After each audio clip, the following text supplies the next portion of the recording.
जी अस्सलाम वालेकुम भाई। हम शुरू करते हैं सीए करना। केफ 5 लेक्चर नंबर 38। जी अब्दुल्ला, कैसे आना हुआ है आपका? मार्कर ये एक मार्कर काफ़ी है पूरी क्लास के लिए, रहने दो। अच्छा जी, जैसे कि हमने आपसे वादा किया था, वादा वफा करने का वक़्त करीब आ गया है और हम शुरू करने लगे हैं IFRS 16 के पैराज। अल्हम्दुलिल्लाह हम तैयार करके आए हैं घर से, हाईलाइट भी करके आए हैं। आप भी हाईलाइटर लेके आए होंगे। तकरीबन रात को 12 बजे हमें याद आया कि हमने ये करना था आपके लिए, तो हमने 12 बजे करना शुरू कर दिया। होमवर्क के अंदर हमने लिख दिया था, जो नोट्स अपलोड किए थे, कि होमवर्क के अंदर ये स्टैंडर्ड आपने लेके आने हैं। तो ये जो पहुंची हुई सरकारें हैं ये स्टैंडर्ड नहीं लेके आए, और ना पहुंची हुई सरकारें स्टैंडर्ड लेके, सॉरी। अच्छा अब अच्छा जी, आप IFRS 16 निकालेंगे। ऑनलाइन वाले वीडियो पॉज करके नानी अम्मा के कमरे से स्टैंडर्ड लेके आएँ, तो उनके कदमों में बैठ के पढ़ा करें। अब कुछ डेफिनेशंस हैं, ये यूट्यूब पे मैं करवा दूंगा, इसीलिए मैं शुरू में करवा रहा हूँ। पहले 8-10 मिनट जो भी होंगे लेक्चर के, ये यूट्यूब पे अपलोड करवा दिए जाएंगे, तो इधर अटेंटिवली देखते रहें। ऑब्वियसली जो लोग बैठे हुए हैं उनको ज़रा फास्ट चलना पड़ेगा मेरे साथ, जो यूट्यूब पे घर जाके करेंगे वो आराम से भी कर लेंगे। स्टैंडर्ड के अंदर एक अपेंडिक्स होती है, एक अपेंडिक्स लोगों को होती है, एक स्टैंडर्ड में होती है। स्टैंडर्ड में अपेंडिक्स एंड पे होती है, लोगों को जिंदगी में हो जाती है। जब स्टैंडर्ड पुराने आते थे, जिसे हम कहते थे इंटरनेशनल अकाउंटिंग स्टैंडर्ड, उस वक्त डेफिनेशंस होती थी शुरू के पैरा में, जैसे कि IAS 38 और 41 में हमने देखा था। अब जो स्टैंडर्ड आ रहे हैं वो स्टैंडर्ड आ रहे हैं IFRS के नाम से। IFRS के नाम से जो स्टैंडर्ड आ रहे हैं उनमें डेफिनेशंस एंड पे होती हैं। जो डेफिनेशंस एंड पे होती हैं इनको कहा जाता है अपेंडिक्स। अब इसमें अगर आप हाईलाइट करना चाहें तो कमेंसमेंट डेट ऑफ लीज और इंसेप्शन, ये दोनों हमने पढ़ी थी अलग अलग, तो you can highlight commencement date. यार ये पेज स्टैंडर्ड जब IFRS 16 पार्ट A1 में आप ढूंढेंगे ना, तो IFRS 16 जहां खत्म हो रहा होगा वहां पर जाकर आपको ये अपेंडिक्स मिलेगा। उसके बाद भी कुछ पैराज होंगे, इसके बाद भी कुछ पैराज होंगे, वो अजीब से हैं, उनको आपने इग्नोर करना है। B1 B2, हम तो A1 किस्म के लोग हैं, तो B1 टाइप आपने इग्नोर करने हैं। अपेंडिक्स से अपेंडिक्स A में आकर we are suppose to highlight some definitions. Commencement date हमने क्लास में पढ़ी थी। फाइनेंस लीज वो होती है जो significant risk and reward transfer कर दे। इसको रिवीजन भी समझें जरा, जो significant risk and reward transfer कर दे, इसीलिए ऐसे किताबों से निकाल देते हैं। छोटी छोटी रिवीजन भी करवा रहा हूं मैं, बातें इनको बता दें, क्लास के बाद कर लीजिएगा मेहरबानी। Gross investment is sum of LP plus UGRV, ऐसा ही है। इंसेप्शन डेट आपको पता है अर्लियर ऑफ के चक्कर होता था। इनिशियल डायरेक्ट कॉस्ट की मिसालें नहीं दी हुई यहां। Incremental cost of obtaining a lease जो ना होती अगर lease, except dealer manufacturer lessor की फाइनेंस लीज, क्योंकि वो जीरो IDC रिकॉर्ड होती है, वो सेलिंग एक्सपेंस में डालते हैं। अच्छा, इंटरेस्ट रेट छुपा हुआ इन द लीज, ये भी एक डेफिनेशन है, मेरा नहीं ख्याल आपसे पूछेगा, ये भी एक डेफिनेशन है, इंटरेस्ट रेट छुपा हुआ in the lease. Lease payments, ये हमने क्लास में भी नहीं शायद डेफिनेशन कभी डिस्कस की। LP कई दफा थ्योरी के एतबार से शायद डिस्कस ना हुई हो, लेकिन न्यूमेरिकल्स में डिस्कस हुई है। लीज पेमेंट्स में क्या क्या आता है? फिक्स्ड पेमेंट्स, हम तो इसे रेंटल कहते थे। मेरे ख्याल से अगर आप पेंसिल से छोटा सा रेंटल लिख लेंगे शायद एग्जामिनर पनिश ना करे। लेड पेंसिल से, ओ रेड बॉल पॉइंट से लिख रहे हैं, तो इसे आप शायद हल्का फुल्का सा पेंसिल से लिख लें तो शायद चलेगा, वैसे अलाउड नहीं है वैसे। अच्छा, बहरहाल ये सफा किसने खोलना है आपका? लेस एनी लीज इंसेंटिव, ये क्रॉस कर दें, ये आपके स्कोप पे नहीं। वेरिएबल लीज पेमेंट, ये किसी और कॉन्टेक्स्ट में हमने। Exercise price of purchase option, payment of penalties, ये सारी चीजें हम कहां डालते हैं? LP में। For lessee, amount expected to be paid under residual value guarantee, highlight करें, amount expected to be paid under residual value guarantee, जो GRV आपने गारंटी की हुई है। फॉर लेसर की GRV क्या होनी है भाईजान? याद रखिएगा, LP में सिर्फ GRV आनी है। एलपी में लेसर की जीआर भी आपको पता है, बड़ी लंबी बात है। For lessor any residual warranty given by lessor to lessee, a party related to lessee or a third party unrelated to, ये कौन सी अपने पार्टीज बताई थी? Third party unrelated to lessor, supplier of machine और insurance company. That is financially capable of discharging the obligation, इसको छोड़ें, date is financially capable, बस इतना भी काफी है। लेसी कौन सी जीआरवी लेता है? Expected to be payable. और लेसर कौन सी जीआरवी लेते हैं? लेसी वाली, थर्ड पार्टी वाली, लेसी के एसोसिएट वाली और थर्ड पार्टी वाली। ये मैं आपको ना अब इधर देखना, ये मैं आपको दिखा भी देता हूं। कल आपसे एक और भी वादा किया गया था कि आपको जो है वो समरीज दिखाई जाएंगी, तो वो वादा भी आज पूरा करने का टाइम आ गया है। वो वादा भी अब हम पूरा कर लेते हैं। ये भी पेज आपको बांटे जाएंगे। ये हमने क्लास में लेसी की डिस्कशन की थी एक दफा। लेसी ने गारंटी किया एग्रीमेंट में 9, लेकिन उसका ख्याल है कि एसेट एंड पे 4 का होगा, तो कितने देने पड़ेंगे? लेसी ने एग्रीमेंट में गारंटी की है 9, लेकिन लेसी ने सोचा है कि रेजिडुअल एंड पे बहुत ज्यादा होगी। लेसी ने वादा किया कि मैं 9 की गारंटीड रेजिडुअल वैल्यू वादा करता हूं, और लेसी का ख्याल है कि माशाल्लाह एसेट अच्छी कंडीशन में रहेगा, मैं एसेट ही महंगा वापस कराऊंगा, तो amount expected to be paid 0। और तीसरा सिनेरियो हमने पढ़ा था, लेसी ने गारंटी की है 9 की, estimate of residual value by lessee is not given in question, question में गिवन ही नहीं है। तो मैंने कहा था फिर मजबूरन वही 9 को यहां लिख लें, GRV expected to be paid is 9। इसको स्टैंडर्ड ने लिखा हुआ है, किस नाम से? स्टैंडर्ड ने इसको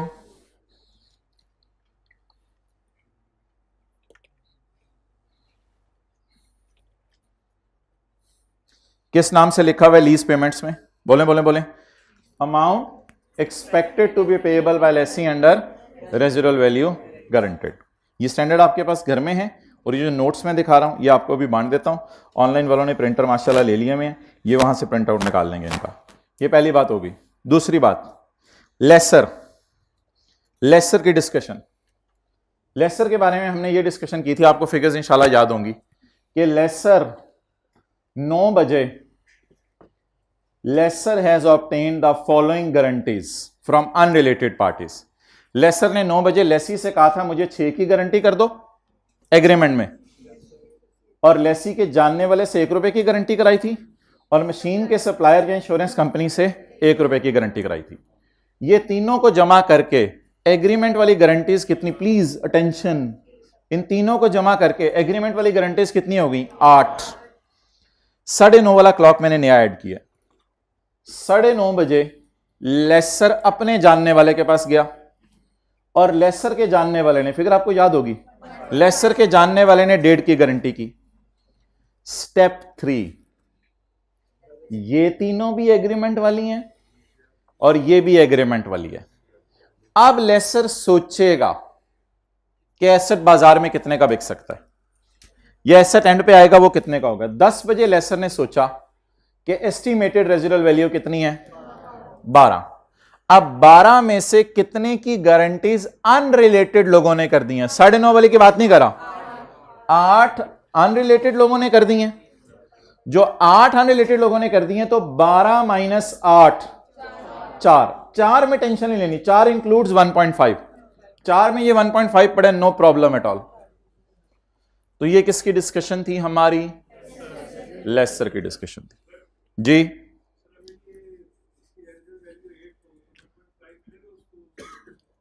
नहीं, एंड में मिलेगा, क्या मिलेगा वो हमारे सिलेबस में नहीं है। एट स्टार्ट ऑफ लीज जो सोचे हैं और जो एग्रीमेंट में, वो हमारे सिलेबस में। क्या, कहां पर 8? लेसर जो एस्टिमेट करे वो कितनी? 8, 8 माइनस 8 फिर 0 हो जाएगी, फिर आप क्या करेंगे? नहीं, क्या कर सकते हैं? ओके चलें, सॉरी जी, हम तो स्टैंडर्ड के पैरास हाईलाइट कर रहे थे। लीज टर्म एक डेफिनेशन पढ़ी थी शुरू में, शेर खान को इधर बुला के कुर्सी पे बिठा के और घुमा के, लीज टर्म एक डेफिनेशन पढ़ी थी, याद है?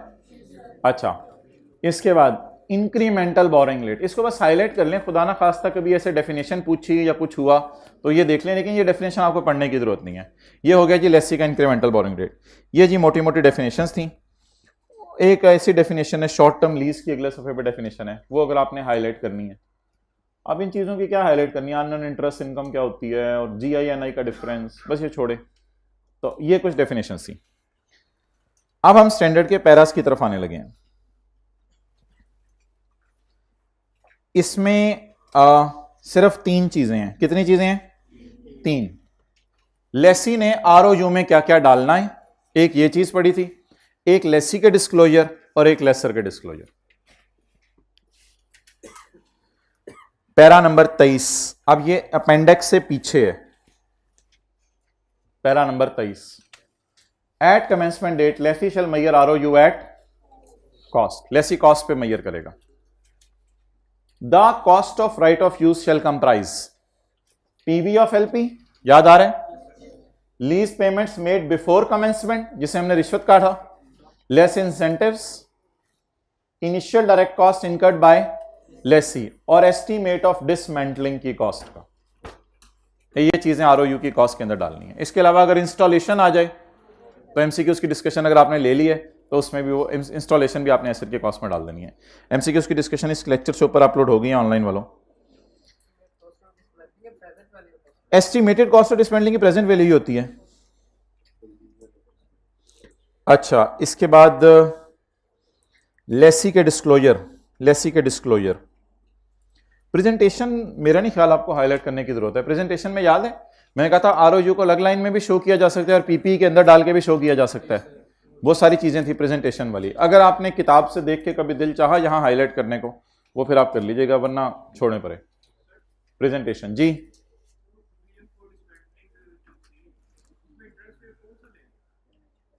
प्रोविजन फॉर डिसमेंटलिंग में टेस्ट में कौन सा डिस्काउंट रेट लेंगे, एक टेस्ट की डिस्कशन इंशाल्लाह कल कर लेंगे।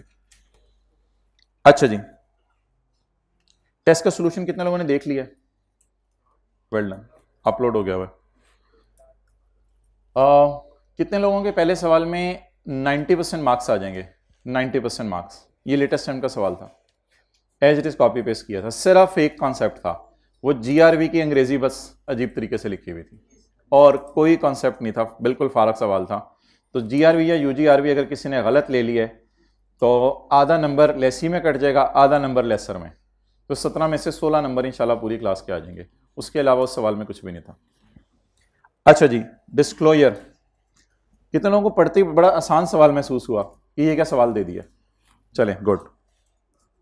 डिस्क्लोजर, लेसी, लेसी के डिस्क्लोजर, ये लेसी के डिस्क्लोजर थे पैरा 53 में। Depreciation, interest, short term lease, low value asset, ये सारे डिस्क्लोजर हैं लेसी के। ये जिन्होंने कल MCQs की डिस्कशन अटेंड की थी तो MCQs में ये शायद यूज होंगे कभी। लेसी के डिस्क्लोजर हो गए। और एक और पैरा भी हाईलाइट कर लें, 55, ये भी क्लास में पढ़ा हुआ है, आप पढ़ लेंगे आपको पता चल जाएगा कौन कौन से पैरा हो गए, 53 और 55। अब जी लेसर के डिस्क्लोजर से पहले फाइनेंस और ऑपरेटिंग के इंडिकेटर्स। फाइनेंस लीज के प्राइमरी इंडिकेटर्स कितने हैं? 5। सेकेंडरी इंडिकेटर लास्ट क्लास में पढ़े थे 3। तो ये 2 पैराज हैं, पैरा 63, ये 5 सवाल हैं। ये तो मेरे ख्याल से याद हो गए हैं, इसमें अब क्या क्या हाईलाइट करना। ये सेकेंडरी इंडिकेटर्स हैं लीज के, ये देख लें पैरा 64। अब आज के नोट्स में मैं क्या करूंगा, ये पैरा नंबर्स भी डाल दूंगा, जब आज के नोट्स अपलोड करूंगा पैरा नंबर भी डाल दूंगा, ताकि किताब के शुरू में अगर पैरा नंबर कुछ और हैं, शुरू में भी एक सफ़ा दिया हुआ है किताब के, तो डिफरेंस है तो यहां से आपको पता चल जाए। और आखिरी चीज जी, लेसर के डिस्क्लोजर, पता नहीं कहां है लेसर के डिस्क्लोजर। ये जी, इसमें सिर्फ इतना सा हाईलाइट कर लें, जो मैंने काटा है पेंसिल से काट दें। पैरा 90, सेलिंग प्रॉफिट किसको आता है? मैन्युफैक्चरर, डीलर, लेसर को। इंटरेस्ट इनकम शो करनी होती है, और वेरिएबल लीज पेमेंट्स याद है, वेरिएबल लीज पेमेंट्स, इसमें ये मैंने कहा था काट, ये काट दें, वेरिएबल लीज पेमेंट्स। हमने कहा था कि अगर कोई प्लांट जो है वो लीज के ऊपर दे दिया तो उससे जितना रेवेन्यू प्रोड्यूस होगा उसका थोड़ा सा हिस्सा हमें देना, तो that was called as variable lease payments. Operating lease में आपने रेंटल इनकम शो करनी है, बाकी आगे काट दें। और ये दो डिस्क्लोजर और थे, शायद आपको याद हो, nature of lessor activities, lessor क्या क्या लीज पे दे रहा है और इसने अपना रिस्क कैसे कवर किया हुआ है अगर लेसी पैसे लेके भाग जाए। एक छोटा सा काम मैं और कर दूंगा, ये जहां पैरा नंबर्स लिख रहा हूं आप आज के नोट्स में, तो अपनी किताब का सफा नंबर भी वहां लिख दूंगा पीछे। अब यही कसर रह जाएगी कि आपके घर में आके आपको पैरा नंबर हाईलाइट कर दूं पीछे, इसके बाद यही कसर रह जाएगी और कोई कसर नहीं रह जाएगी। क्या कोई डेटर बैड डेट का रिस्क कैसे कवर किया हुआ है। अब जितने मैं डिस्क्लोजर खोलूंगा तुझे तो सारे याद आने हैं, जरा रिवाइज कराएं, वो वाला प्रोग्राम नहीं रखा हुआ, रोजाना का रोजाना पढ़ना है और इंशाल्लाह सवाल आपसे 80-90% हो रहे हैं, कोई परेशानी वाली बात नहीं है। तो जी डिस्क्लोजर क्या क्या स्टैंडर्ड में हो गया, एक तो डेफिनेशंस हो गई, लेसी के डिस्क्लोजर हो गए, लेसर के डिस्क्लोजर हो गए, साथ साथ बातें हो गई, और थोड़ा सा जो है आरओयू की कॉस्ट में क्या क्या चीजें डालनी है, और फाइनेंस और ऑपरेटिंग लीज के प्राइमरी और सेकेंडरी इंडिकेटर्स। ये चीजें ऐसी हैं जो पेपर में हम क्या खोल के देख सकते हैं, स्टैंडर्ड खोल के देख सकते हैं। बहरहाल जिन हज़रात ने लेट ज्वाइन की है शायद उनको चीजें थोड़ी थोड़ी समझ आ रही हों। अभी ये नोट्स इंशाल्लाह आपको बांट दिए जाएंगे, अब इनके ऊपर मैं डिस्कशन नहीं कर रहा ज्यादा कि समरीज में क्या क्या अभी बना है हमारे पास। एक तो वो मशहूर ज़माना डिस्काउंट रेट है हमारे, लेसी ने कौन सा यूज करना है, सिंपल लेसर ने कौन सा यूज करना है, और डीलर मैन्युफैक्चरर लेसर ने कौन सा यूज करना है। नोट्स में सिंपल लेसर का मतलब भी लिख दिया गया, बैंक और लीजिंग कंपनी, एक एक लफ्ज़ बड़ा सोच के एहतियात से लिखा गया। ये सफ़ा भी आपको आज मिल जाएगा। मिसिंग फिगर्स, ये आपको पता है सारा, मिसिंग फिगर निकलती हैं fair value plus IDC of lessor is equal to PV of LP plus PV of lessor का फॉर्मूला यूज होता है। इसमें गोली आपने यूज करनी है इम्प्लिसिट रेट वाली, और लेसी सिंपल लेसर या मैन्युफैक्चर जो मर्जी सवाल हो सब पे यही वाली गोली चलानी है, लेकिन आईडीसी जीरो लेनी है किस केस में, मैन्युफैक्चरर और डीलर लेसर के केस में। और इस वर्किंग का हमने नाम रखा था वर्किंग जीरो। ये सारे सफ़े अपलोड भी हो गए हैं वेबसाइट के ऊपर, कितने लोगों ने देख लिए हैं, अभी 10 मिनट पहले मैंने अपलोड किए थे जी, एक स्टूडेंट ने देख लिए हैं। उसके बाद हमारा एक और समरी बनेगी इनिशियल डायरेक्ट कॉस्ट की, वो लेसी वाली है, normal lease ROU debit cash credit, और अगर शॉर्ट टर्म लीज है तो आईडीसी एक्सपेंसेस में जानी है। आगे पास पेपर का क्वेश्चन नंबर भी डाल दिया गया। उसके बाद सिंपल लेसर है, उसमें फाइनेंस लीज भी है, और इसमें हमने फाइनेंस लीज में क्वेश्चन 23 किया था पेज 3 पर, और ऑपरेटिंग लीज में हमने क्वेश्चन 12 किया था पेज 79 पर। और उसके बाद मैन्युफैक्चरर डीलर लेसर में फाइनेंस लीज भी है, ऑपरेटिंग लीज भी है। फाइनेंस लीज आपकी जाती है सेलिंग एक्सपेंस में आईडीसी, और ये वाली आईडीसी जो है सेम है सिंपल लेसर ऑपरेटिंग लीज। तो और इसके बाद ये जीआरवी की डिस्कशन है और यूजीआरवी की डिस्कशन है। चलें जी, इट्स ओवर। अब आप हजरात तशरीफ ले आए IAS 12 की जो हम डिस्कशन कर रहे थे उसकी तरफ। IAS 12 इधर कहाँ नजर आ रहा है IAS 12?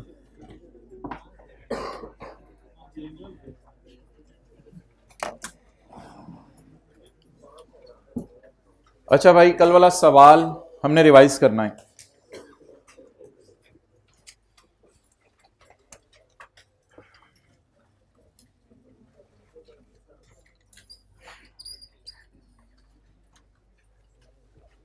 IAS 12 में जो हमारा चैलेंज है पहला, इंशाल्लाह हम 20 मिनट 25 मिनट कल वाला सवाल ही रिवाइज करेंगे। IAS 12 में हमारा पहला चैलेंज ये है कि यूजर परेशान होते थे, पिछली क्लास की बातें कर रहा हूं, कि पहले साल का प्रॉफिट भी 100 आया और अगले साल का प्रॉफिट भी 100 आया। पहले साल में आपने टैक्स बुक किया 28.2 और दूसरे साल में आपने टैक्स बुक किया 31.8। यूजर्स ये सारी चीजें देखकर परेशान हो जाते थे और कहते थे अब क्या करें, प्रॉफिट कुछ हो रहा है, टैक्स कुछ हो रहा है। It was a problem and it is called as distorted results। Distortion को खत्म करने के लिए हमने एक्रूअल और मैचिंग कॉन्सेप्ट से हेल्प ली। वो हेल्प लेने का लॉजिकल तरीका बताया था, लेकिन उस तरीके को छोड़कर एक नए तरीके की तरफ हम मूव कर गए थे, जिसकी अब मैं रिवीजन करवाने लगा हूं। वो ये है कि आप अकाउंटिंग वालों की कैरिंग अमाउंट और टैक्स वालों की कैरिंग अमाउंट, जिसे टैक्स बेस कहते हैं, इन दोनों को कंपेयर करो। इन दोनों को कंपेयर कर कर आपने इनका डिफरेंस लेना है। चलें जी,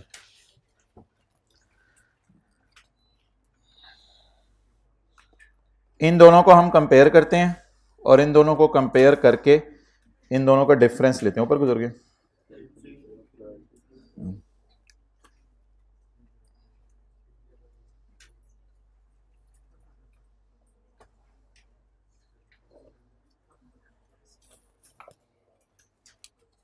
भैया पढ़ने का जज्बा होना चाहिए, पढ़ने का जज्बा होना चाहिए। ये टीए भाई भी बैठे हुए थे, सुबह मैं पहुंच गया था, कल संडे था ना, हाँ कुछ 8:15 8:30 तक मैं कॉलेज पहुंच गया था।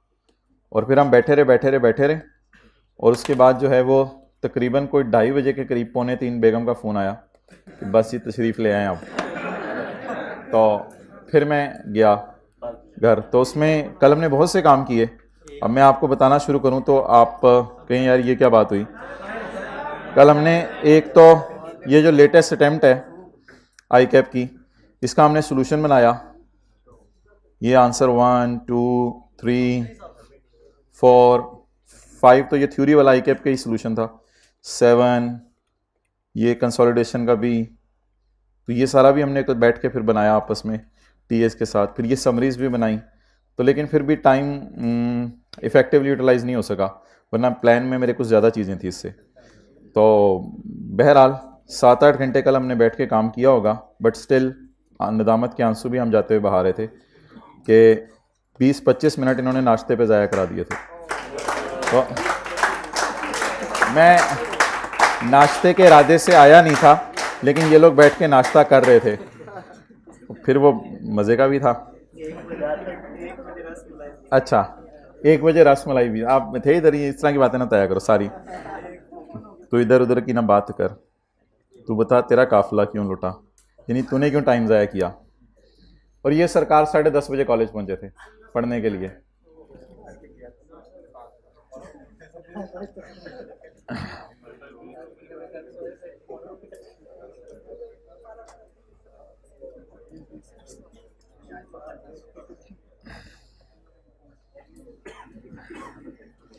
वो कहाँ हमने नोट किया था डेफर टैक्स का कैरिंग अमाउंट और टैक्स बेस?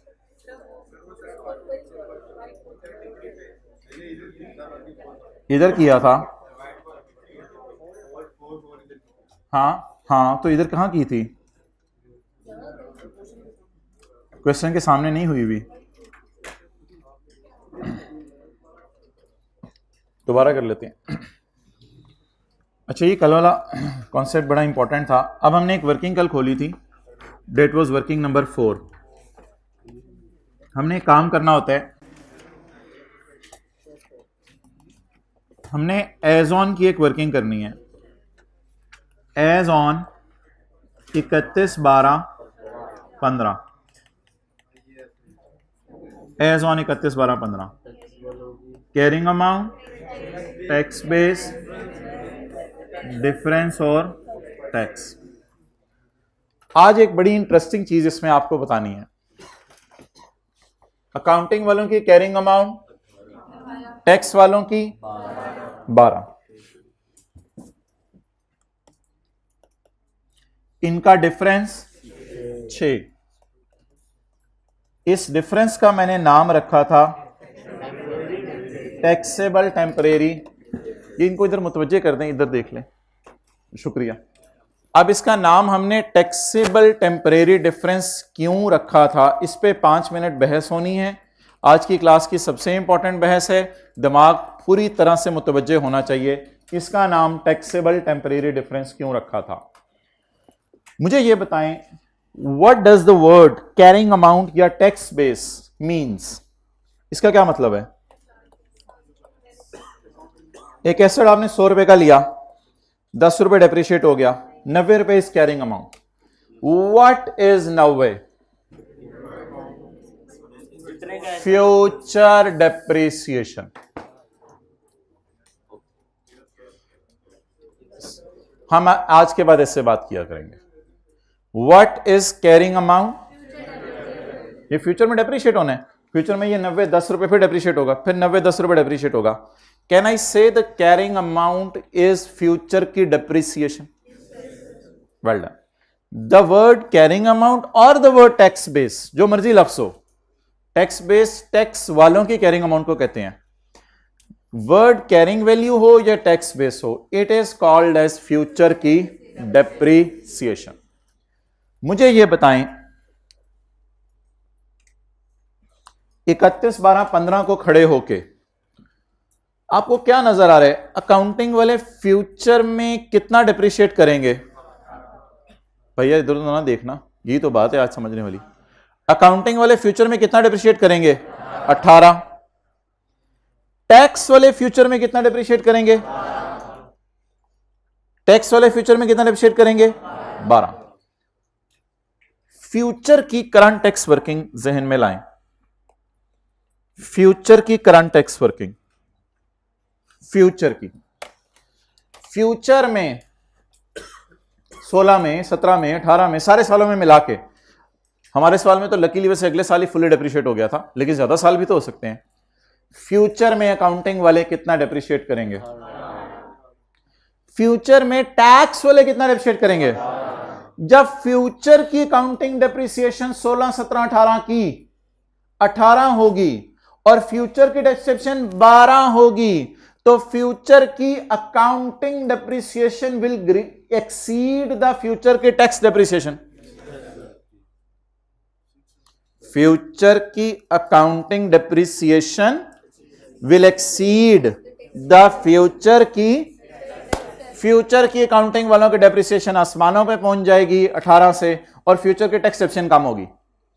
जब फ्यूचर में अकाउंटिंग डेप्रिसिएशन ज्यादा होगी तो फ्यूचर में करंट टैक्स की वर्किंग में ऐड वाली फिगर 18 होगी और लेस वाली फिगर 12 होगी। चाती माराते हैं फ्यूचर को। लकीली फ्यूचर हमारे सामने है, फ्यूचर की अकाउंटिंग डेप्रिसिएशन ज्यादा होगी और फ्यूचर की टैक्स डेप्रिसिएशन, इस वजह से फ्यूचर के टैक्सेबल प्रॉफिट बढ़ जाएंगे। ऑब्वियसली ये फिगर बड़ी है ना, ये फ्यूचर में ऐड होनी है करंट टैक्स में, और ये फ्यूचर में, इस वजह से फ्यूचर में टैक्सेबल प्रॉफिट, वेट करो भाई, अभी तो बात चल रही है। आवाज नहीं आ रही सही आपकी। अच्छा, आवाज नहीं आ रही सही यार, इस इशू को रिजॉल्व करें। पॉज कर दो आप।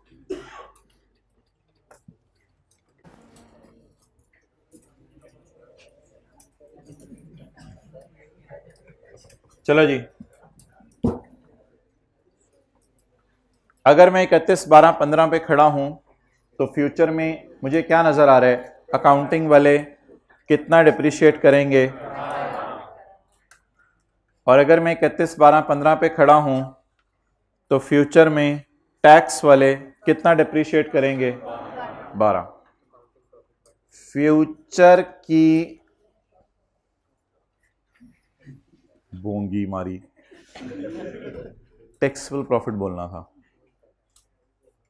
फ्यूचर की अकाउंटिंग डेप्रिसिएशन बढ़ जाएगी बनिस्बत फ्यूचर की टैक्स डेप्रिसिएशन से बाय 6। फ्यूचर में 18 डेप्रिसिएशन के नाम से अकाउंटिंग वालों का उल्टाना पड़ेगा जो वो रिकॉर्ड करेंगे, और टैक्स वालों की डेप्रिसिएशन माइनस करनी पड़ेगी। इस वजह से फ्यूचर में, लकीली फ्यूचर हमारे सामने है, आप लोगों का फ्यूचर हमारे सामने नहीं है, ये वाला फ्यूचर हमारे सामने है।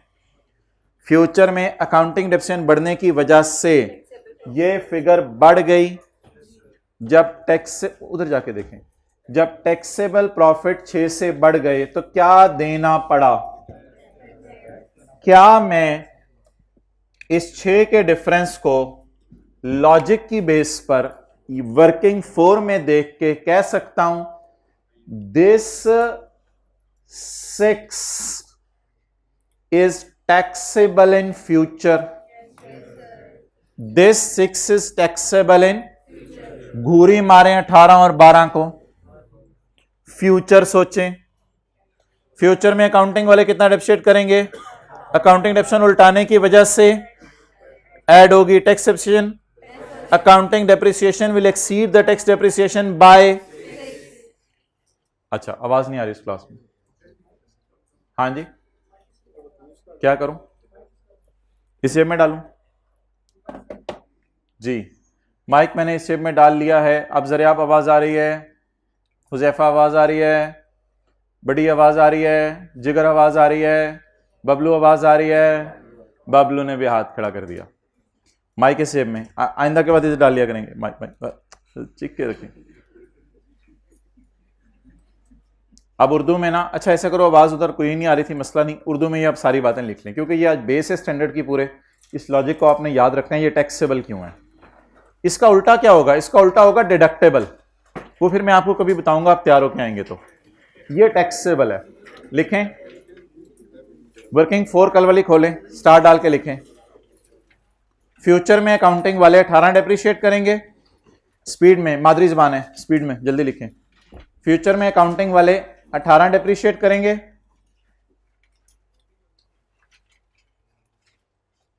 और टैक्स वाले 12। फ्यूचर में अकाउंटिंग वाले 18 डेप्रिशिएट करेंगे और टैक्स वाले 12।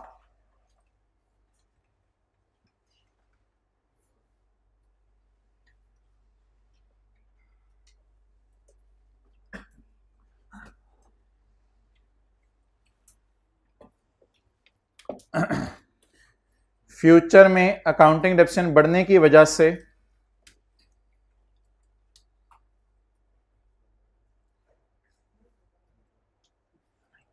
थोड़ी देर रुक जाए, कोई जल्दी नहीं।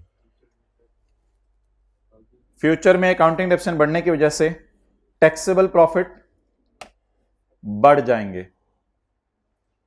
फ्यूचर में अकाउंटिंग डेप्रिसिएशन बढ़ने की वजह से टैक्सेबल प्रॉफिट बढ़ जाएंगे।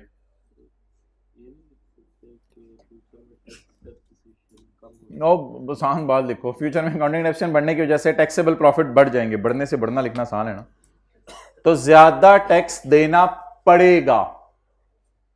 फ्यूचर में अकाउंटिंग डेप्रिसिएशन बढ़ने की वजह से टैक्सेबल प्रॉफिट बढ़ जाएंगे, तो ज्यादा टैक्स देना पड़ेगा।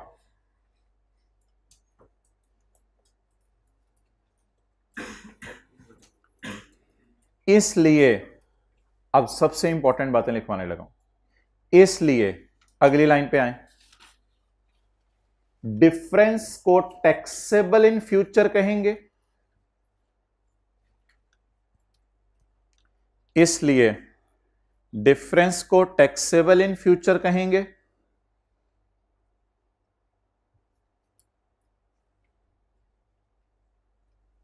और उस पर टैक्स को डीटीएल कहेंगे, और उस पर टैक्स को, टैक्स कितना था 30%, और उस पर टैक्स को डीटीएल कहेंगे। डीटीएल का मतलब कल बताया था, डेफर्ड टैक्स लायबिलिटी।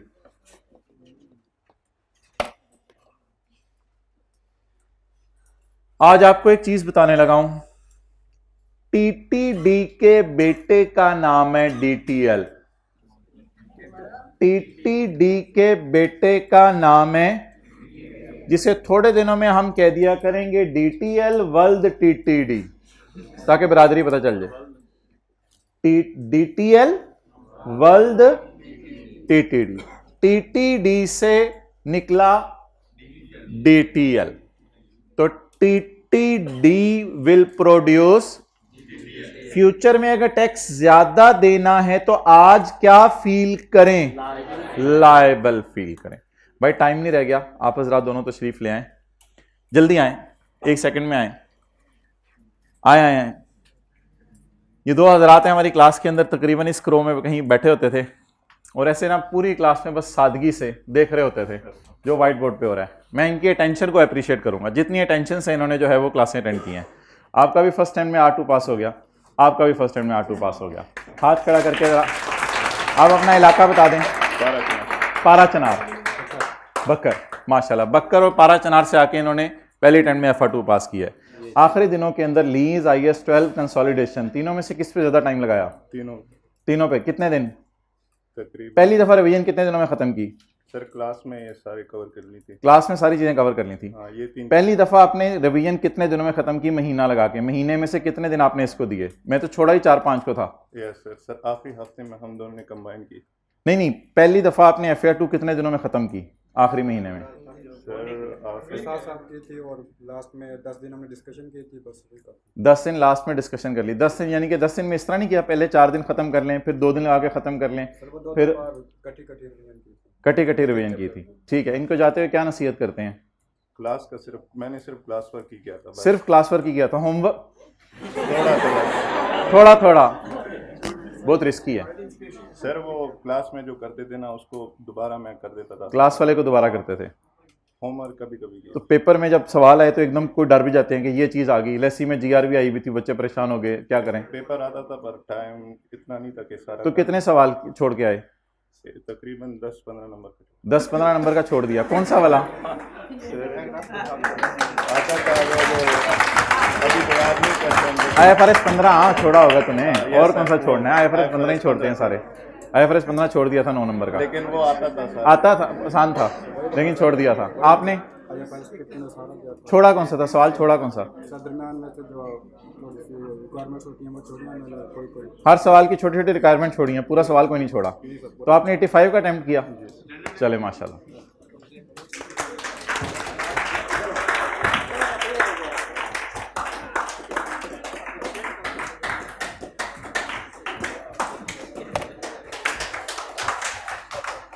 अब आप मुझे बता दें कि ये जो बैलेंस निकलेगा, खामोश भाई, ये जो बैलेंस निकलेगा इसका हम क्या नाम रखेंगे? Deferred tax liability as on 31/12/15। 31/12/15 पर मैं जरा आपकी रो बातें कर रही है। 31/12/15 पर मैं 6 का टैक्स देने पे लायबल फील कर रहा हूं या 6 पर टैक्स देने पे लायबल फील कर रहा हूं? 6 पर 1.8 देने पे फील कर रहा हूं। इस 1.8 को आपने एज ऑन बनाना है। इस 1.8 को आपने एज ऑन बनाना है।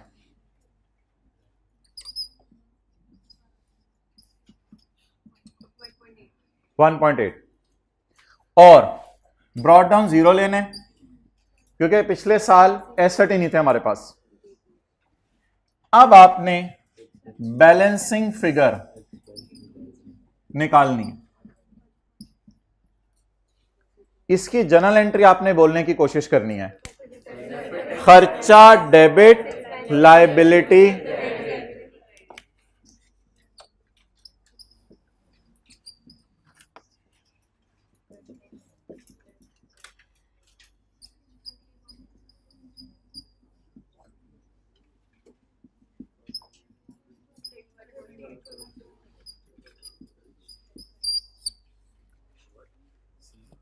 खर्चा खर्चा। अच्छा, अब ये भी लकीली डेबिट निकल आया। बोले CE डेबिट, CE डेबिट और CL क्रेडिट, यानी खर्चा डेबिट और लायबिलिटी क्रेडिट। कितने से? 1.8 से। तीनों खर्चे मैंने आपके सामने शो कर दिए। यार कान में मेरे भी बता दो कुछ। और सही हो गया, कान में किसी ने कुछ नहीं बताया। चलो जाओ। अच्छा, अब इससे पहले कि मैं आगे चलूं, मैं कैरी डाउन को बनाऊंगा अगले साल का ब्रॉड डाउन। अब मैं एक वर्किंग करूंगा इधर जाके। You are not suppose to give ताउ to mustaches, otherwise I will give ताउ to you, and that Tao Mao Pao will be Chinese thing for you.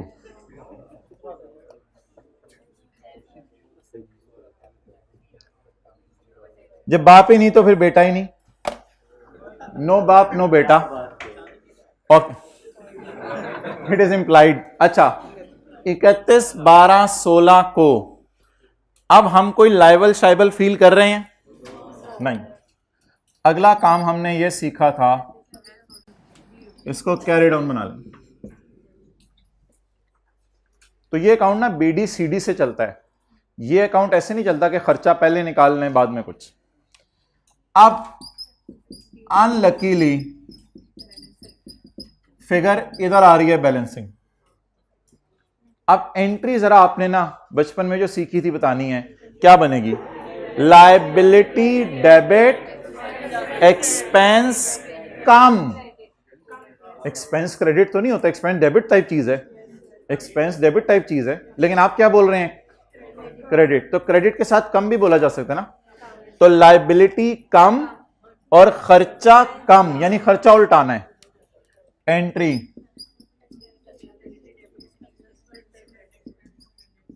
1 point. अब देखें कैसी खूबसूरत मैचिंग होगी।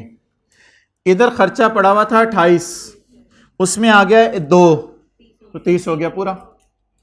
इधर खर्चा पड़ा हुआ था ज्यादा, ये खर्चा टी खर्चा खर्चा खर्चा उल्टी,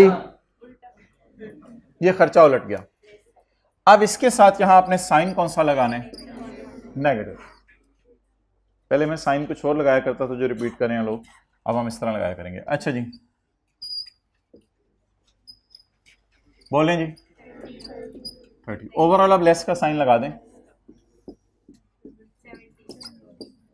70।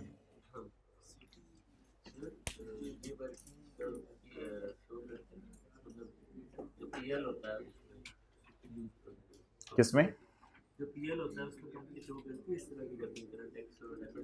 Profit and loss publish financial statement में जो बनता है उसमें CT-DT अलग नजर नहीं आ रहा होता, उसमें सिर्फ 30 और 30 नजर आ रहा होगा, ये फिर नीचे जाके नजर आ रहा होगा। हाँ जी। अच्छा भाई, अब एक चीज रह गई है इसकी, वो है आज हमने इसका नोट बनाना है। पहला सफ़ा आपने खाली छोड़ा हुआ था, उसमें हमने P&L भी बना लिया था। पहले सफ़े के ऊपर हमने जो है वो जनरल एंट्रीज भी कर ली। अगर पहला या दूसरे सफ़े पे कोई जगह है तो इसका नोट बना लें।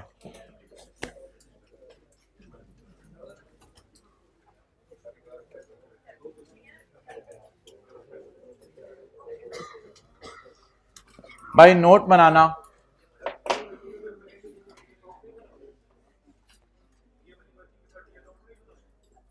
ये वाला बनाना है। वो तो कैरिंग अमाउंट टैक्स बेस देंगे ना, वो तो बनाने ही बनाने हैं, उनके बगैर वो कैरिंग अमाउंट टैक्स बेस कहां से आएंगी? वर्किंग फॉर में वहीं से तो आई है।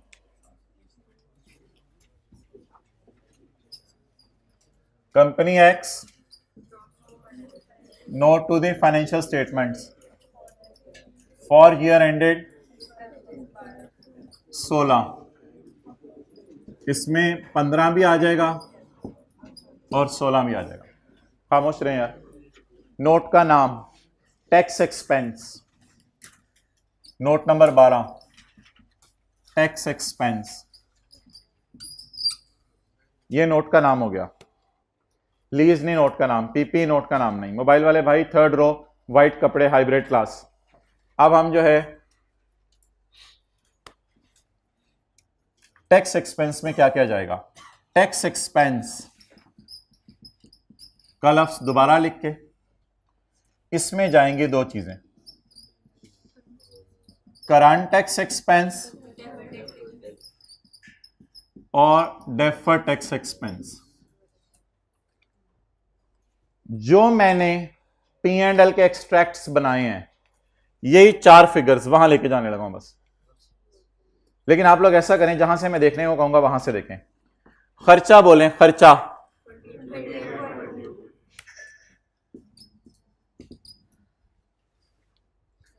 खर्चा बोलें। मेरी फिगर्स की सोर्स देखें गौर से। TE debit, TL credit. खर्चा खर्चा TE डेबिट। अब टी काउंट से देखना है, ये दो चीजें हुआ करेंगी नोट बनाने के लिए, एक करंट टैक्स की वर्किंग और डेफर्ड टैक्स का टी काउंट। यहां से ये फिगर्स आप ले जाएंगे। खर्चा डेबिट लायबिलिटी, तो खर्चे में खर्चा जमा कर दें।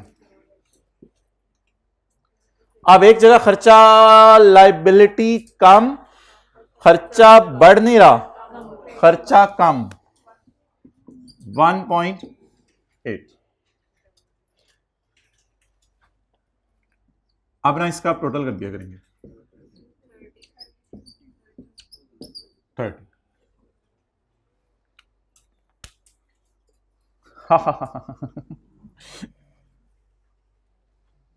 ये नोट था।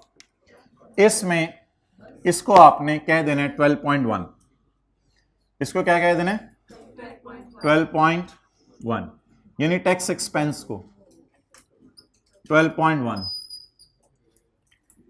अब जी 12.2 रिकॉन्सिलिएशन। बबलू आपने बुलाने हैं प्रॉफिट, बबल जाग जा, आपने बुलाने हैं profit, profit before tax.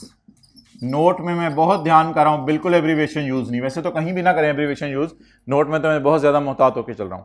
Profit before tax, profit इस साल का कितना था, इस साल का, बोले इसे सीट बेल्ट पहना देनी है, इसे सीट बेल्ट पहना देनी है। बोले वो नोट ही क्या जिसमें टैक्स रेट ना आए, टैक्स रेट डालें, टैक्स रेट, ये डाल देना अगली लाइन, टैक्स रेट। अब आपने एक बंदा बुलाना है घर में, बंदे आओ,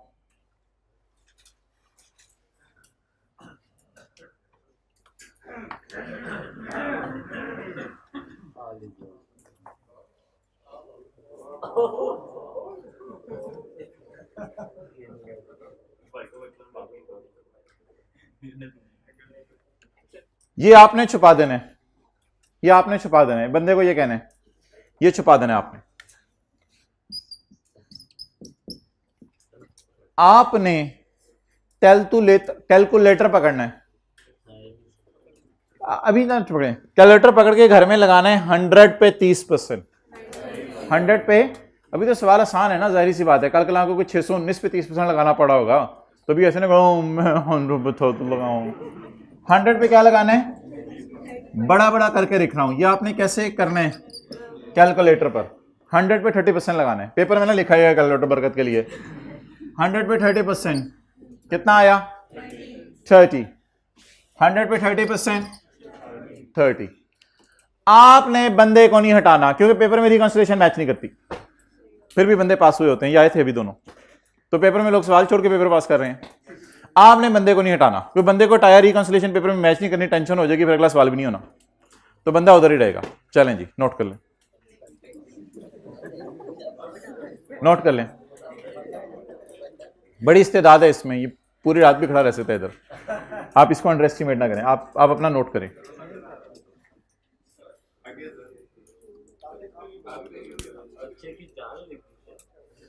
चले आप चाती मार लें, चाती, चा, पहला साल मैच, दूसरा साल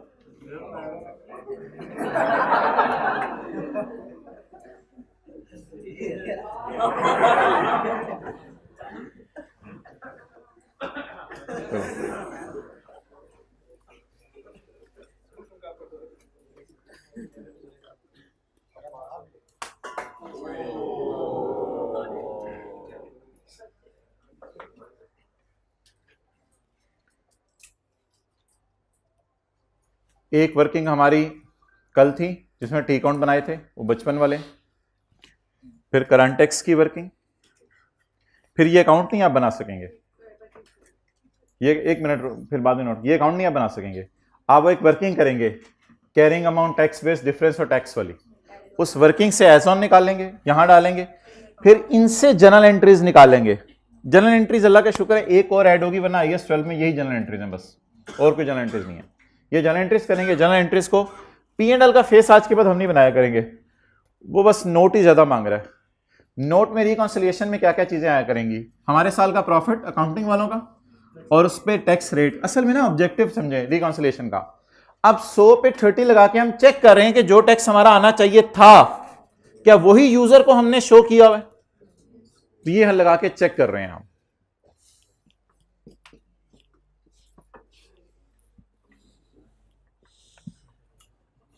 जरा आप हाफ स्लीव्स को फुल स्लीव्स बनाओ,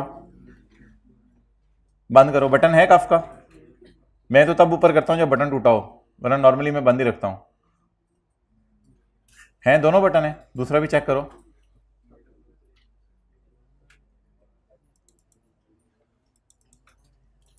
सेकंड लास्ट रो में ब्लैक एंड व्हाइट शर्ट, मरहबा। इधर उधर देख रहा है खुद ब्लैक एंड व्हाइट पहन के।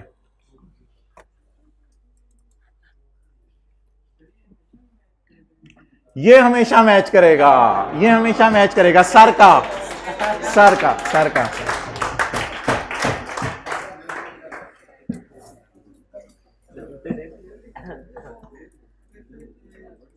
सीए इंटर के अंदर कुछ मैच नहीं किया था 2 साल के अंदर, ना कोई बैंक रिकॉन्सिलिएशन, ना कोई और, ना पीए, ना बैलेंस शीट को, कोई कुछ मैच नहीं किया था।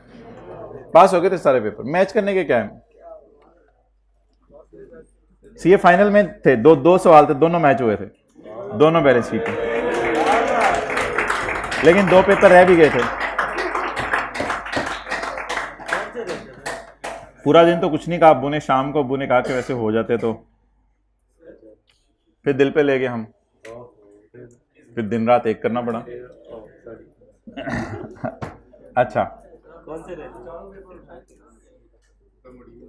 अकाउंटिंग थी, कंपनी लॉ था, बिजनेस मैनेजमेंट था, चौथा कौन सा था? आईटी। अकाउंटिंग और कंपनी लॉ पास हो गया था, बिजनेस मैनेजमेंट आईटी रह गया था।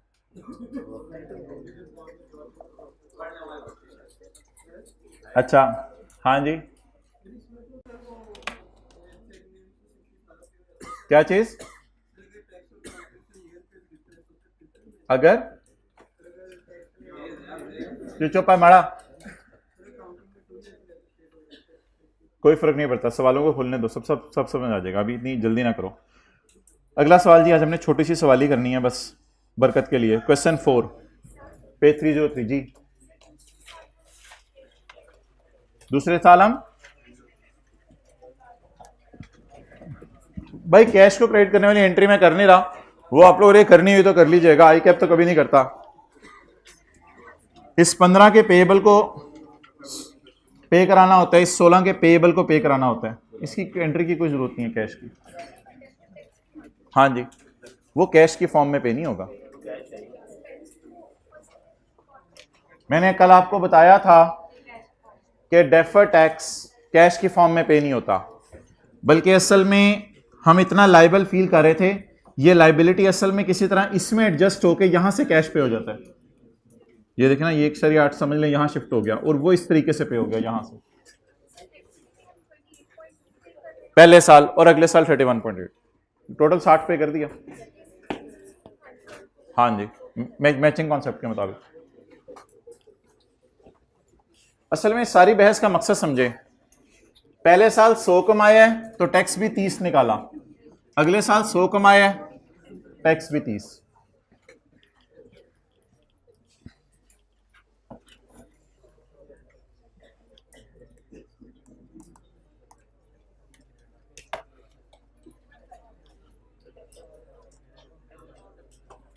खामोश जी, बोलें बोलें जल्दी बोलें।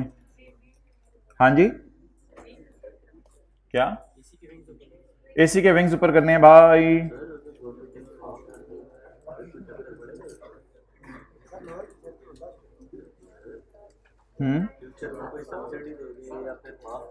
सब कुछ होगा यार, आहिस्ता आहिस्ता करते हैं, सब कुछ होगा। एक्रूअल्स भाई इधर आए, एसी के विंग्स, पेज नंबर वही यार 303। और इनकम्स, रिसीवेबल और अनअर्न्ड।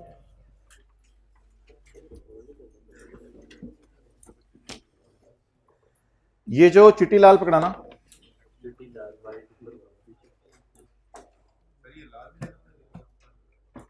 क्या? नहीं, बिल्कुल नहीं। चिट्टी लाल कहती है कि एक्रूअल अकाउंटिंग में 4 चीजें हैं।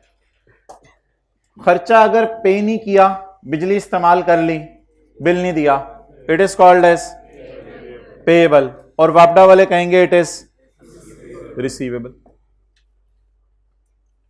अगर मैंने अगले साल का गैस का बिल, गैस के बिलों पे ना कुछ अर्सा पहले लिखा हुआ आता था, अब तो मैंने नहीं देखा काफी अरसे से, गैस के बिलों पे कुछ अर्सा पहले लिखा हुआ था कि अगले साल का बिल भी जमा करवा दें, हम आपको इतना डिस्काउंट दे देते हैं, एडवांस में बिल जमा करा दें। किसने ये पढ़ा हुआ है गैस के बिलों के ऊपर?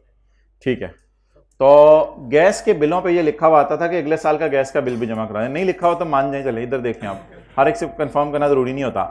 तो अब गैस के बिल पे जब लिखा होता है कि अगले साल का बिल भी जमा करा दें, तो फिर गैस का बिल क्या होता था? आप जल्दी अगर जमा करा दें तो प्रीपेड, और गैस वालों के लिए वो पैसे तो आ जाते थे लेकिन उन्होंने कमाए नहीं होते थे, इसलिए वो से क्या कहते थे? अनअर्न्ड। तो ये चार चीजें चलती हैं चिट्टी लाल की दुनिया में।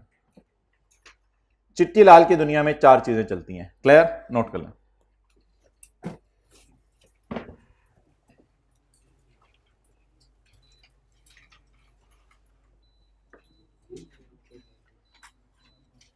इसके बिल मुकाबले कौन सी अकाउंटिंग है? Cash accounting. इसके बिल मुकाबले कौन सी अकाउंटिंग है? Cash accounting.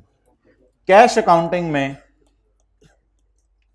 These four accounts, ये जो चार अकाउंट आपको नजर आ रहे हैं, these four accounts does not exist. ये चार अकाउंट एग्जिस्ट नहीं करते।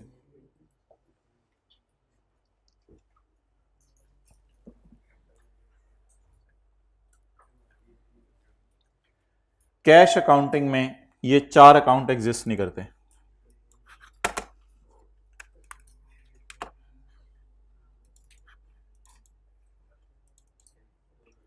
कैश अकाउंटिंग में ये चार अकाउंट एग्जिस्ट नहीं करते। ओके, लाल पकड़ाना, चिट्टी लाल पकड़ाना। अकाउंटिंग वाले हमेशा कौन सी अकाउंटिंग यूज करते हैं? एक्रूअल। इस तरह आपने घर में पकड़ के, अकाउंटिंग वाले कौन सी अकाउंटिंग यूज करते हैं? एक्रूअल। और फिर अपने जिस्म से माल ज्यादा होगी, चलें। अकाउंटिंग वाले हमेशा कौन सी अकाउंटिंग यूज करते हैं? एक्रूअल। टैक्स वाले चपेड़ मारनी है, दिल चाहे तो एक्रूअल, दिल करे तो, बस ये मन की मर्जी है, मन के मौजी हैं। सवाल बताया करेगा, सवाल बताया करेगा। जिन्होंने कैफ 2 पढ़ा हुआ है उन्होंने बिजनेस के चैप्टर में पढ़ा था कि एक्रूअल अकाउंटिंग भी यूज होती है, कैश भी। लेकिन अभी टैक्स की बातें असल में मैं करती इसलिए नहीं रहा कि आई कैप एक्सपेक्ट नहीं करता कि आपने टैक्स का पेपर पढ़ा हो कैफ 5 के लिए, इसलिए नहीं भी पढ़ा हुआ तो कोई मसला नहीं। तो बता दें जी, ये जो दुनिया वाले हैं टैक्स वाले पाकिस्तान में, इनकी मर्जी है, कभी दर बदर, कभी इनके दर, कभी उनके दर, तो इनकी मर्जी है। But they are very clear कि we are not suppose to walk anywhere. हम हमेशा के लिए क्रूअल अकाउंटिंग के साथ हैं। So we should be very clear about this guy and you should be very attentive in this class. I am talking to you.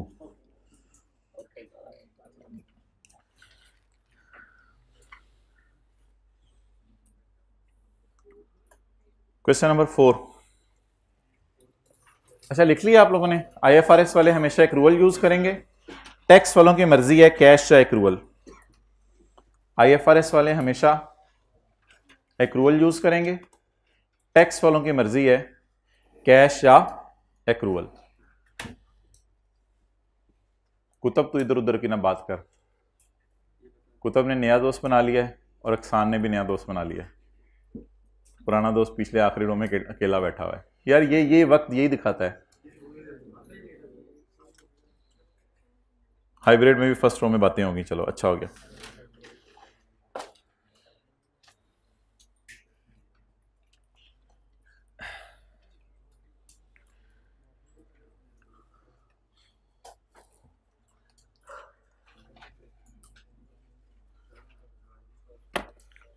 दो 2021 की general entry बताएं और 2022 की जनरल एंट्री आईएफआरएस के मुताबिक।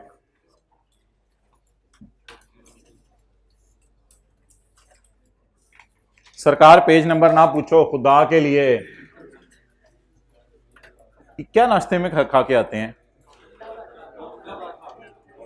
इन 2021 a company started its business.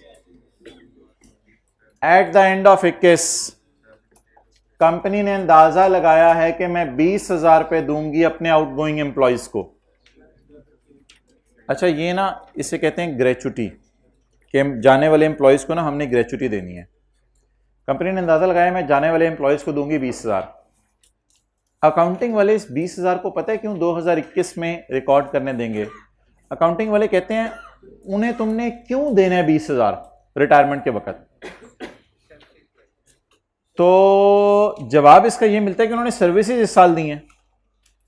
तो matching concept ये कहता है अकाउंटिंग की नजर में कि जिस साल सर्विस दे उस साल खर्चा बुक करो। तो जिस एम्प्लॉय ने 2021 में हमारे पास काम किया हम उसे अप्रिशिएट करेंगे और हम उसे अप्रिशिएट करके ये कहेंगे कि आपका 20,000 रुपया बनता है, अल्हम्दुलिल्लाह मुबारक हो, आपका 20,000 रुपया बनता है, जब कभी आप रिटायर होंगे फिर हम आपको देंगे। तो जरा सोच के बताएं 21 में अंदाजा लगाने की एंट्री क्या होगी? एक्सपेंस डेबिट और पेएबल क्रेडिट।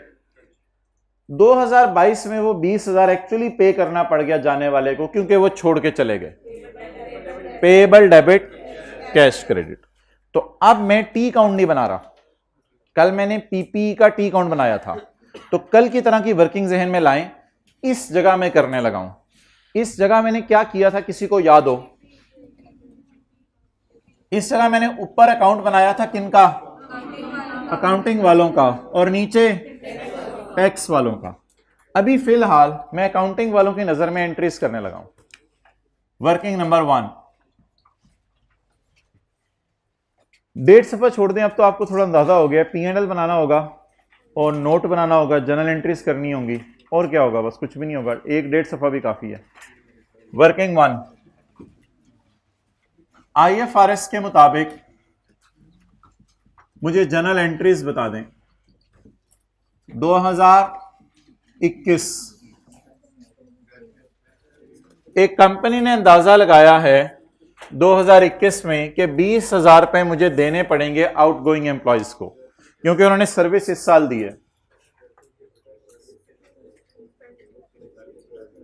एक्सपेंस डेबिट और ग्रेचुटी पेएबल क्रेडिट, इसे प्रोविजन फॉर ग्रेचुटी भी कहते हैं। मैं ग्रेचुटी पेएबल लिख रहा हूं।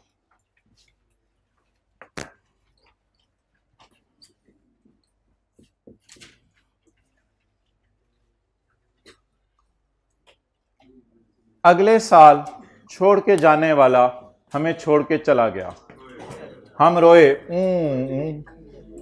इन 2022 20,000 वॉज एक्चुअली पेड टू जाने वाले एम्प्लॉयज। 20,000 जाने वाले एम्प्लॉयज को दे दिया गया। क्या पेएबल किताबों में एग्जिस्ट करना चाहिए या खत्म हो जाए? आज के बाद क्लास में एक ऐसी इंपॉर्टेंट बात कोई आया करेगी तो हम लफ्ज बोला करेंगे 14 तबक रोशन करके अपनी बात सुने। तो अभी हम कोई ऐसी बातें नहीं कर रहे, नॉर्मल सी बातें हैं। खर्चा डेबिट पेएबल क्रेडिट, और अगले साल पेएबल डेबिट। आज सिर्फ एक दफा 14 तबक रोशन करने पड़े थे जब फ्यूचर में 18,000 और 12,000 की डिस्कशन हो रही थी। जी मुझे लगता है चिट्टी लाल ने 21 में खर्चा बुक किया है, 22 में नहीं बुक किया।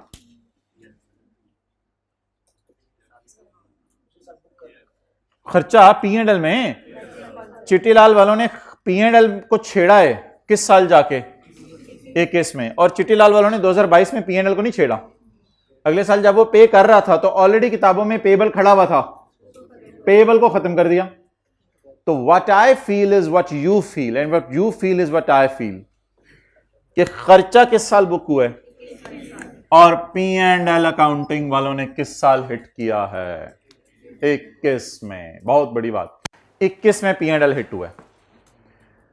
नीचे मैं जगह छोड़ रहा हूं क्योंकि मैंने 2 सालों का ग्रेचुटी पेएबल का अकाउंट बनाना है।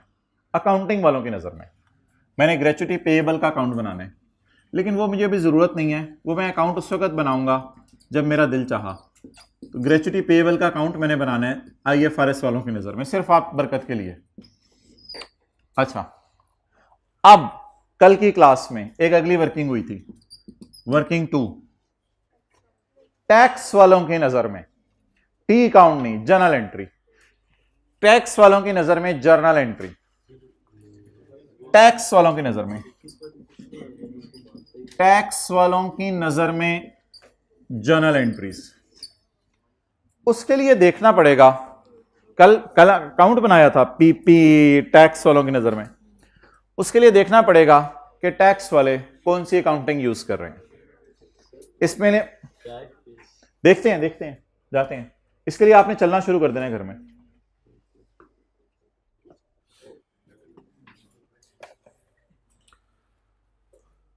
पर्दा हटाना है।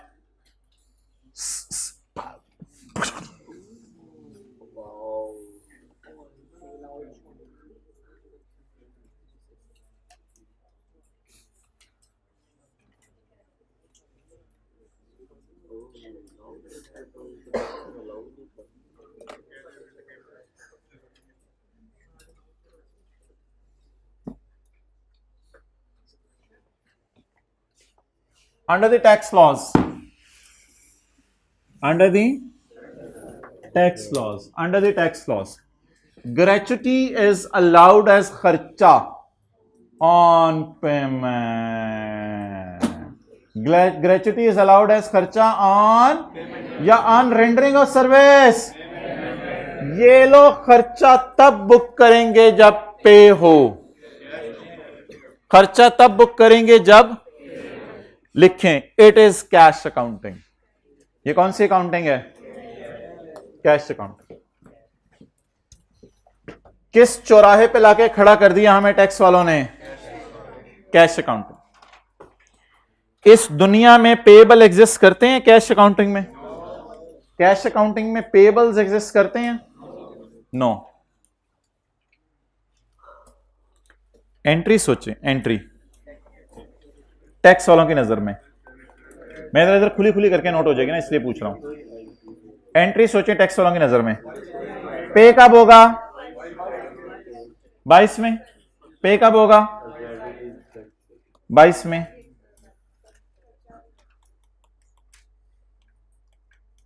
Is it so? Is it so? It is allowed as खर्चा व्हेन पेड। थले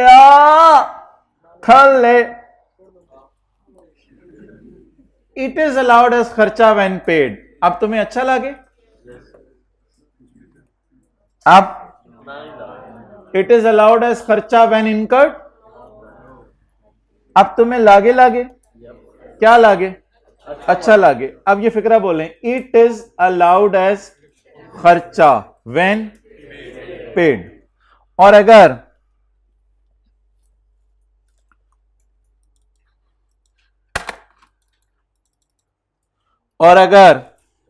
मैं ये कर देता तो फिर ये क्या बनना था? पेएबल अकाउंट तो एग्जिस्ट ही नहीं करता, और फिर इधर खर्चा भी बुक नहीं होना था।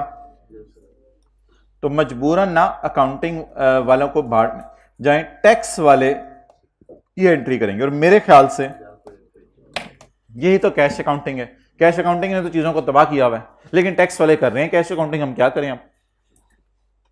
अच्छा, वैसे ये इख्तलाफ परमानेंट नेचर का या आर्जी नेचर का है? अकाउंटिंग वालों ने 21 में खर्चे में डाल दिया था और टैक्स वालों ने 22 में खर्चे में डाल दिया। ऐसे करें कंधे, 22 में खर्चे में डाल दिया था, ज्यादा हो गया। अच्छा, उसने कोई कॉन्सेप्ट समझ आना, साथ वाले का कंधा पकड़ लेता है, कोई रेस निकलती है उसमें से। जी भाईजान, 2021 में अंडा बोलें।